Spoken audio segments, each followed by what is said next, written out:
सकुशल थे और अपने ऑनलाइन के क्लास में व्यस्त थे। तो दोस्तों, आज से हम अपने कक्षा 8वीं की धर्म शिक्षा क्लास की आरंभ करने जा रहे हैं। तो दोस्तों, इस क्लास को आरंभ करने से पहले हम पिता ईश्वर को याद करें। आइए हम एक क्षण अपने हाथों को जोड़ें और अपने आंखों को बंद करें। हे प्रभु, आज के इस दिन के लिए हम आपको धन्यवाद देते हैं। हमारे जीवन में बरसाए गए हर एक कृपा दानों के प्रति और हमें सुस्वस्थ रखने के लिए हम आपको धन्यवाद देते हैं। प्रभु जी, जैसे कि हम आज से अपना कक्षा 8वीं की धर्म शिक्षा क्लास आरंभ करने जा रहे हैं, आपकी आशीष की कामना करते हैं। यही प्रार्थना हम करते हैं प्रभु यीशु के नाम पर, आमीन। तो दोस्तों, यह है हमारे धर्म शिक्षा की पाठ्य पुस्तक कक्षा 8वीं की। तो हमारे पाठ्य पुस्तक का नाम है कलीसिया ईश्वर की जनता। इसमें 15 पाठ हैं और आज हम आरंभ करने जा रहे हैं पहला पाठ, ईश्वर की चुनी हुई जनता। पहला पाठ का शीर्ष है ईश्वर की चुनी हुई जनता। तो दोस्तों, यह सुनते ही आपके मन में यही आते होंगे कि ईश्वर की चुनी हुई जनता वे हैं जो पुरोहित गण, धर्म बहनें और प्रचारक गण। इतना ही नहीं दोस्तों, ईश्वर की चुनी हुई जनता वे हैं जो बपतिस्मा संस्कार द्वारा एक कलीसिया के सदस्य बन जाते हैं। वे हैं ईश्वर की चुनी हुई जनता। जब हम बाइबल के पुराने विधान में पूरा पढ़ते हैं तो हमें पता चलता है कि ईश्वर ने कुछ लोगों को विशेष रूप से चुन लेते हैं। तो उनमें से हम कुछ लोगों के बारे में जानेंगे। तो आज हम पहला पढ़ते हैं एक महान व्यक्ति के बारे में, वो है पिता अब्राहम। अब्राहम कौन है? अब्राहम है हमारे विश्वास के पिता। तो जब हम पढ़ते हैं उत्पत्ति ग्रंथ अध्याय 12 पद संख्या 1 से 7 में, ईश्वर ने अब्राहम से कहा, अपना देश, अपना कुटुंब और अपने पिता का घर छोड़ दो और उस देश जाओ जिसे मैं तुम्हें दिखाऊंगा। मैं तुम्हारे द्वारा एक महान राष्ट्र उत्पन्न करूंगा। तो दोस्तों, इस महान व्यक्ति के बारे में हम सुनते हैं या पढ़ते हैं बाइबल में कि ईश्वर ने उन्हें किस महान कार्य के लिए चुन लेते हैं। ईश्वर ने उन्हें अपने जनता की उत्पत्ति के लिए चुनते हैं, उनके द्वारा महान राष्ट्र बनाने के लिए।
इब्राहिम अपना प्रत्युत्तर किस तरह देते हैं?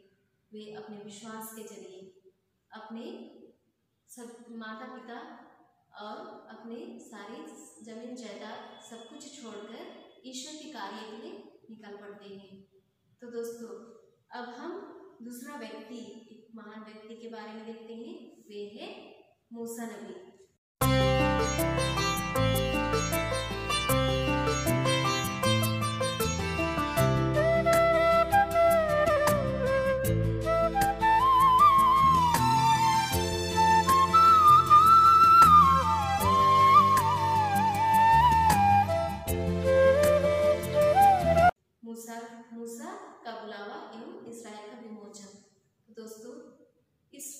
व्यक्ति को भी ईश्वर ने अपने लोगों को विमोचित करने के लिए चुन लेते हैं जो मिस्र की गुलामी में थे। तो ईश्वर कहते हैं, ईश्वर ने निश्चय किया कि गुलामी एवं अत्याचार के कारण निश्चय हो चुकी इस जनता को विमोचित कर इब्राहिम और उनके संतानों से की हुई प्रतिज्ञा के अनुसार उन्हें अपनी जनता बनाए। इसलिए उन्होंने मूसा नबी को बुलाया। तो दोस्तों, इस महान व्यक्ति को भी ईश्वर ने अपनी जनता को मिस्र की गुलामी से छुड़ाने के लिए चुन लेते हैं। मूसा नबी भी जो तोतले थे, वे बिना हिचकिचाहट के ईश्वर के कार्यों को करने के लिए आगे आते हैं और वे मिस्र देश से ईश्वर के जनता को छुड़ाकर लेकर आते हैं। तो दोस्तों, इस प्रकार हम पुराने विधान में और भी लोगों को देखते हैं जिन्हें ईश्वर ने विशेष कार्य के लिए चुन लेते हैं। वे हैं सामुएल, राजा दाऊद और सोलोमन, इस प्रकार के लोग। तो दोस्तों, इस मूसा नबी के बारे में हम बाइबल में पढ़ते हैं। निर्गमन ग्रंथ अध्याय 3 पद संख्या 6 से 8 में ईश्वर ने मूसा से कहा, मैं तुम्हारे पिताओं का ईश्वर हूँ। मैं इस्राएल का दुख अच्छी तरह जानता हूँ। मैं उसे मिस्रियों के हाथ से छुड़ाकर अब इस देश से निकालकर एक समृद्ध तथा विशाल देश ले जाऊंगा जहाँ दूध तथा मधु की नदियाँ बहती है। तो दोस्तों, मूसा नबी को भी इस तरह ईश्वर ने चुन लिया। तो अब हम नए विधान में जाएंगे। नए विधान में हम देखते हैं ईश्वर ने अपने जनता को नहीं भूलते हैं। वे पाप करते हुए ईश्वर से दूर भटक जाते हैं, फिर भी ईश्वर ने उन्हें अपनी प्रतिज्ञा निभाने के लिए नहीं भूलते हैं। वे अपने इकलौते पुत्र को भी इस दुनिया में भेज देते हैं। तो दोस्तों, इस पुत्र ने इस दुनिया में आकर क्या किए देखिए। समय की पूर्ति में इस पुत्र ईसा ने अपने जीवन, मृत्यु एवं पुनरुत्थान द्वारा इस विधान को सार्थक ठहराया। ये हम कैसे जान सकते हैं कि ईश्वर ने इस विधान को सार्थक ठहराया। अंतिम प्यारी के समय रोटी और दाखरस को अपने शरीर और रक्त में बदल कर देते हुए उन्होंने प्रेम का नया विधान स्थापित किया। किस प्रकार किया है? अंतिम प्यारी के समय रोटी और दाखरस को अपने शरीर और रक्त में बदल कर देते हुए उन्होंने प्रेम का नया विधान स्थापित किया।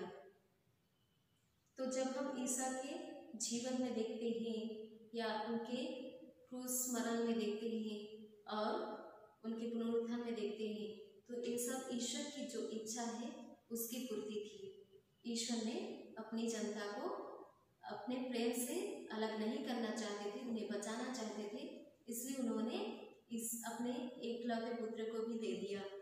तो दोस्तों, अब हम कलीसिया, ईश्वर की चुनी हुई प्रजा के बारे में पढ़ेंगे। तो ईश्वर के जीवन, मृत्यु और पुनरुत्थान के बाद की कलीसिया के बारे में पढ़ रहे हैं। मानव मुक्ति की पूर्ति के लिए विशेष रूप से चुने गए लोगों का समूह है कलीसिया। ईसा ने उस नींव पर जो प्रेरित है कलीसिया स्थापित की। तो ईसा के पुनरुत्थान के बाद में जो ईसा के प्रेरित गण हैं, वे कलीसिया को अपने वचनों को बांटते हुए, दुनिया के कोने कोने में जाते हुए कलीसिया को और बढ़ाते हुए ईश्वर की जो प्रतिज्ञा थी उसको पूरा किया है।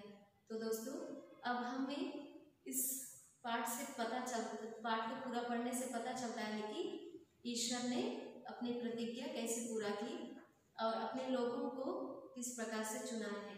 तो जो है ईश्वर की चुनी हुई जनता कौन है, इस पाठ से हमें समझ में आती है।